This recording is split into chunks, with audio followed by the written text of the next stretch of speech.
20-minute AMRAP, and you're going to do 1 rep of a double press, and then you're going to do a lunge on each side, and then you're going to do 2 doubles press, 2 lunges on each side, and you're going to keep going as far up as you can until the 20 minutes is up. So doubles press, ideally you have 2 dumbbells, or you could do 2 water jugs, to some sort of weighted object. And you're going to start with a burpee-like movement. You're going to kick out, get your chest to the ground. You're going to come up onto your feet, but make sure you stand up in a wide stance because you're going to swing those objects through the legs, and you're going to swing it up like a kettlebell swing. So keep that back flat, keep the objects close to your body, and then you're going to drive with the hips and go all the way up for 1. All right, so if you're doing 2, you go back down, up, swing through, drive. Full extension at the top. You can always modify if you just have 1 object. You could do a burpee, come up, and then bring that all the way overhead. Or if you had a barbell, you would just go down into a burpee and then do something like a power snatch with that barbell. All right, so the lunges, you have a few options. Once you go up overhead, you can bring it down to your side, and you could do lunges. Make sure that the back knee touches, you don't slam it to the ground, and then you're going to stand all the way up into your next side.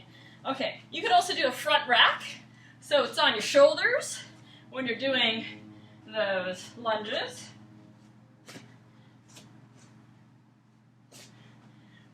Or if you really want to challenge yourself, you could even do an overhead, keeping those dumbbells overhead as you do the lunges.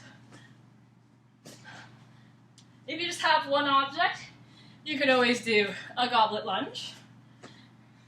And again, today, that rep 1, rep 2, we're going to count the lunges as each side. So it's 1 devil's press, 1 lunge on each leg, 2 devil's press, 2 lunges on each leg.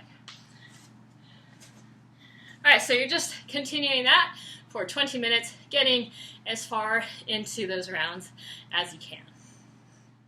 Okay, so the movements for the cash out. You have flutter kicks, Supermans, and hollow holds. So those hollow holds, you want to start with the knees into your chest, and you want to be able to hold that rocking back position. But you want to get your hands and feet out as far as you can, but still keeping that back curved and spine flat up against the floor. So if you can't hold that very well for 30 seconds, modify, bring in either your hands or knees or both close in. So the easiest is just holding your knees. The further out you go, the harder it's going to be to hold that position. So you're just holding that position, squeezing everything, make sure you're pointing those toes, arms straight if you're bringing your arms up, and you're going to hold that tight position for 30 seconds, and then you're going to flip, oh, not 30 seconds, 1 minute, and then you're going to flip over and do the other, basically the opposite of a hollow hold, a Superman hold. So this time, you're squeezing everything behind you to compress it, and you're arching up. All right, so don't just think about your low back squeezing, really think about your glutes, your shoulders, everything pulling up, chest open, and you're going to hold that position. And finally, flutter kicks. You want to start with the feet about 6 inches off the ground. The lower it is, the harder it is. So if you need to modify, you could bring your feet up higher, or you could even bend your knees. But a good position would be legs straight, toes pointed, about 6 inches off the ground. If you need help to support your low back, slide those hands underneath your butt so your spine stays flat against the floor. And you're going to make tiny kicks, not big floppy kicks. You want to keep that tight.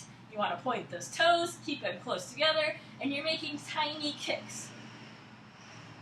Right, again, it's not... If you're doing that, then you need to modify, get those feet up, work on tiny kicks at some sort of position that you're able to do, and not knees bent.